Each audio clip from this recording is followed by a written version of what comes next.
Oh, good morning, good morning, good morning. Welcome to This Much Is True. Just a different entree for today. Let's take a look at what else is out here. The beautiful sun just rising in the last few hours, and we got the sea. Yeah, Dublin Bay is what we have. So I've been getting out recently, as well as my walks with my wife. I tend to get out here because it's on my doorstep, and just again as a discipline. And sometimes I listen to a podcast, and sometimes I am just alone with my thoughts, which is the way it should be. You need a little bit of downtime every so often. I've got a horrendous amount of editing to do, actually some recording as well, when I get back to the studio. And it's Friday, so I mean, it can only be good. And I've got my walk in before. And so we are back live, not quite live, but we're back in the studio of Loving Awareness. Hello again and happy Friday to you. Do you like my sky blue shirt? My darling daughter got that for me in New York in a golf club she worked in, which was often frequented by a lot of celebrities, if you're impressed by that kind of thing. And I think that's a good place to start. And that's to do with being comfortable in your own skin. How many of us try and be like mini celebrities and try and impress people with our devastating wit? And I get it. There's a bit of an entertainer in me, and always was, a little bit of a showman. I do get that. But as you get older, hopefully you get more mature and more comfortable in your own skin. Whatever skin it turns out to be it a bulky one, a skinny one, an anemic one. You need to make peace with yourself. And also, I think it's important to give way to others, to give them their moment in the sun.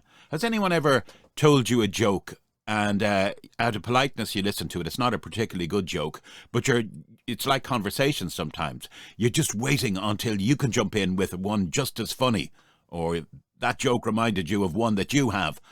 So you don't give that person their place. I remember there used to be a thing, you might have heard of it, called Desertira, I think it was called. And it supposedly was a script found in a box when, I can never remember the word, when a church was being decommissioned or desanctified. Please help me, I can't remember the exact term. They found this thing and it had a list of all these wisdoms. And one of them was to avoid loud and aggressive people, for they are vexations to the soul. I always remember that. We used to play it on Sunshine Radio at the close of the day, and it was a song as well, based on Desertira, and it was called "You Are a Child of the Universe." Go check it out on YouTube. You are a child of the universe, no more than the stars and the trees or something. You have a right to be here. Avoid loud and aggressive people, for they are vexations to the soul. Now look, I like the odd loud and aggressive person, but then again you have to look at Donald Trump, and he is a vexation to the soul as well as being a pain in the hole. I don't always disagree with what he has to say, but the way he says it can be so bombastic as to be off-putting. And again, it's the bully. It's the fucking bully.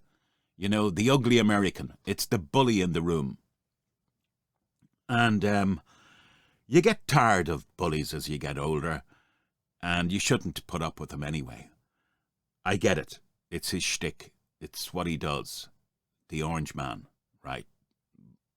Direct. Direct is good sometimes, because how many politicians obfuscate? But I don't want to get into fucking politics. What I'm saying is, as you get older, sit back and enjoy being, hopefully, who you've matured into being. And that can involve letting other people speak, given them their place in the sun, genuinely looking at what they have to say and find it amusing or interesting and nod your head along. Don't always wait for your big gob to go, go, go, go, go. Now, because of... look, I'm freaking last week's mown lawn. I mean, I'm 60 years of age. It's getting to me. It's getting to me like no other birthday, I have to be honest. 60. Yeah, it's kind of... Yeah, I know. And I know there are people in their 70s that are probably looking at me going, but no. This one has got to me, folks. 40 didn't get to me. 50 didn't get to me. 30 kind of got to me, which is ridiculous. 60, yes, I'm super paranoid. But if you're born with a need to communicate, it's good that you can communicate, but you must give people their space and their place as well. And oftentimes what you'll find is if you just shut up your need to be noticed and to be heard and to listen, you might actually learn something or be entertained by someone else. When I was in sales, here we go again, but what used to frustrate the fuck out of me were, well, I don't like lazy bosses, but sometimes you would get a boss who didn't panic in the way that you did, because your job wasn't necessarily to panic, but to get the sale, to get the impetus going. If you had a live one, so to speak, you wanted to close the business. You want to make sure that they were supplied. You wanted to make sure they were happy. You wanted to get the business. And I would have rows with management saying, get the fuck on the phone to whoever it is, Toshiba or whoever in the UK. Get moving. This is going to happen. This is going down. We've got to get this kit in.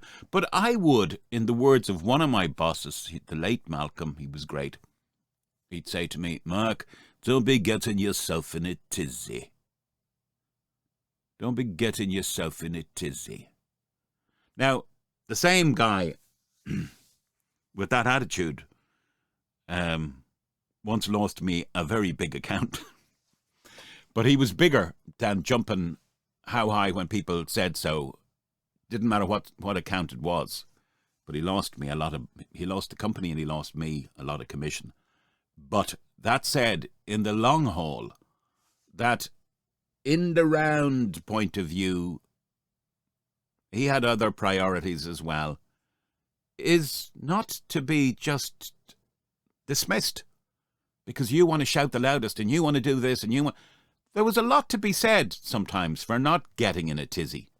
I mean, I ended up with nearly a heart attack. Some of my colleagues died. For what? Where's all the sales accomplishments now? Who gives a shit? Nobody. They're dead. In their 60s, in their 50s, dropped down dead. Because why? They wanted to be heard. They wanted to panic. So... they wanted to be a loud and aggressive person. There were vexations to the soul, but worst of all, they were vexations to their own soul. Now that said, I have always been attracted to witty women, funny women, not necessarily smart arses. I married a very funny woman. To me, she's a very intelligent woman, but very witty, very northern, very Belfast. She's like quick. Really quick, and I love that about her. I like that. I like the fact that she's able to shoot from the hip and the lip very fast. And there was a bit of me that was like that years ago. But it's nice to be settled in your own skin, not to be panicky. Robin Williams, complete example of someone who probably, now I know he had a disease, but probably spent an awful lot of his life in an attempt to amuse other people. He was always, excuse my vernacular, fucking on. He was always on. And people that are always on, actually, they don't realise it themselves, and they can be, uproarious in terms of comedy, but they can also be a pain in the arse. Shut up. Do you remember that story years ago, the two bulls looking down the hill at the cows? And one says, let's go down there and shag them all. And the other says, no, let's walk down there. Oh no, the young bull says, let's go down there and shag one of them cows.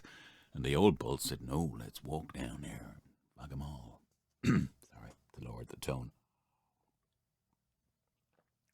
Graham Norton went to a party in Hollywood. And he's got stuck in the kitchen with a few people, but one of them was the late Robin Williams, who was amazing. And let's face it, when it comes to Robin Williams, we loved him. We did love him. But we knew that I think there was a grain of us that knew that he was running himself into the ground.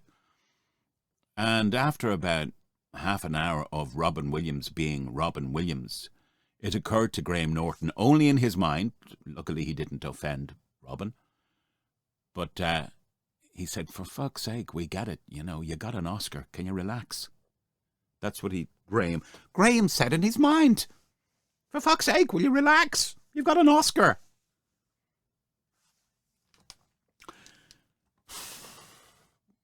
We're into day 31 of This Much Is True. Email me, for God's sake. No, I'm not even going to ask you anymore. thismuchistrue@protonmail.com, because I'm not hearing from you. But I don't give a fuck, because it's the weekend. Wang fucking Chung!